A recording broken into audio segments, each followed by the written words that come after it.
And I want to ask you as members of parliament to work with us to reform the Africa Union, to give it voice, to give it structure that is going to make sure that Africa speaks in the language that is understood, with clarity on our issues, so that we can drive our agenda, grow our trade, and make sure Africa moves forward.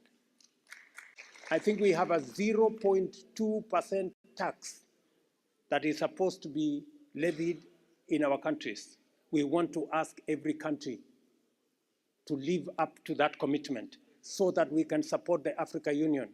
Otherwise, if we allow the Africa Union to be supported by others, we run the risk of Africa Union being controlled by those who pay for it. It is time for Africa to champion a new vision to transform climate action into green, climate-positive growth. No nation should have to contend with crises as frequent, severe, and large-scale as climate crises currently besieging Africa on their own. And no country should ever have to choose between climate action and national development on account of limited resources. The fundamental problem with these pledges and promises is that despite the best of our intentions and our utmost endeavors, none of them has materialized. This brings us to the question that inevitably follows. What then? What do we do? African countries are spending more on debt service than any other expenditure, including public services, including health, including education, including provision of water. We have reached the point where debt and well-being are mutually exclusive. And this is a matter of fundamental justice. These economic and financial challenges associated with climate change keep pushing African governments into greater macroeconomic instability and closer to debt distress.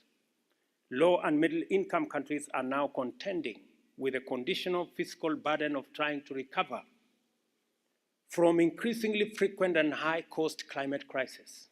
We also need to facilitate trade by making it possible for business people to be able to transact their goods, their services, without the unnecessary complications in changing currencies. That is why we want the Pan-African payment system that is going to assist African business people to be able to trade and move goods and services better. Climate change is not an exclusively African problem, but an existential threat to humanity. Unfortunately, it is being addressed in terms of the usual geopolitical divide between the global north and the global south, developed countries versus developing countries, or rich countries against poor countries, just because the net polluters are from one side, while the net victims are on the other. We have already made the decision as the government of Kenya that for you people from Congo, Brazzaville, from tomorrow, you will not need any visa to come to Kenya. It is part of the reason that will begin to increase trade between our countries. When people move, ideas move, relationships are built, business is built, enterprise is built, trade is built, and that is what we must do.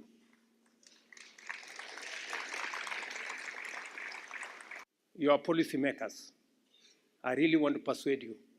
We now have the Africa Continental Free Trade Area that is going to facilitate trade between all our countries. Among the conversations we are going to have with President Sassou is how to connect the Indian Ocean and the Atlantic by road. From Mombasa to Kampala, the road is already built. From Kampala to Beni, the road is being built. We want to build it now from Beni to Kisangani, and then from Kisangani, we want to bring it all the way to Pont Noir here, by road, by water, and by rail. We are not a continent without resources.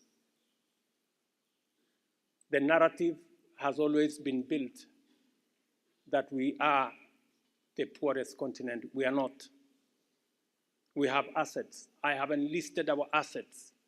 We have huge, tremendous renewable energy resources. We have mineral resources. We have huge resources in smart agriculture. We have the youngest population. We are the continent of the future. All we want is that we want a new discussion where we are part of the discussion. And we are saying, and let me tell you leaders, because I'm speaking to policymakers here, we are saying we do not want anymore to be the continent that we are asking for help, we are asking for aid. We want to have a different conversation. We want to have a conversation of equals. We want to bring our assets. We have assets as a continent, and we want these assets to count for something. Our multilateral institution system struggled to take into account African sovereignty and is structurally unable to attend to African aspirations. The mirrors do not reflect African faces because the architecture is defective and is un-African.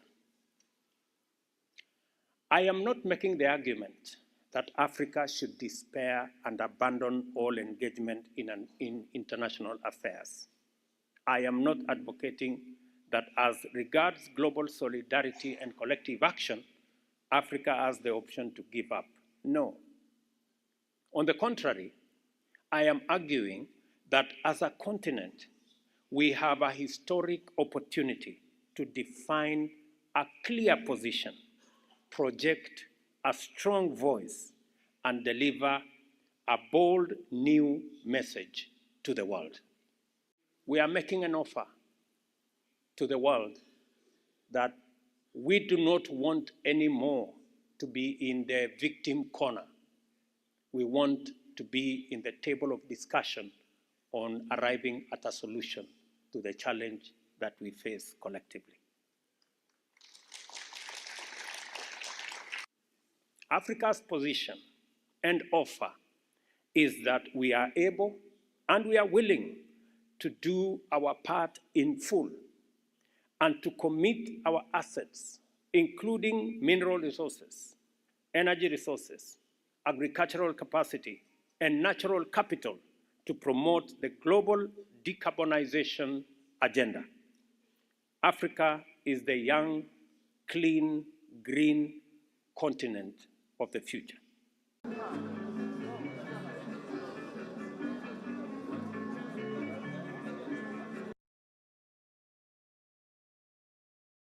Monsieur le Président de la République du Kenya, les membres du gouvernement.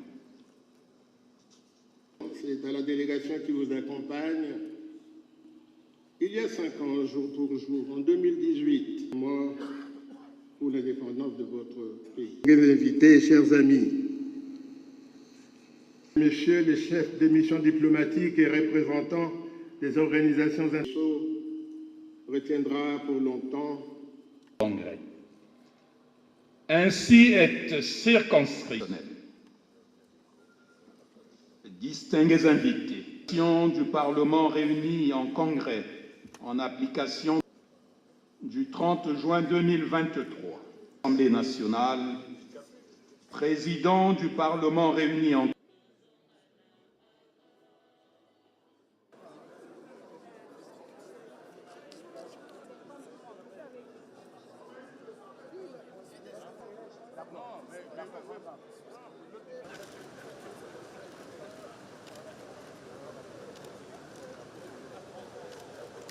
Les membres du gouvernement. Élevé par l'effort. Très tôt, vous vous êtes investi au service des autres, au service Du Congrès. Merci, honorable président. Et par décision numéro... Heureux de vous revoir en octobre à Brazzaville.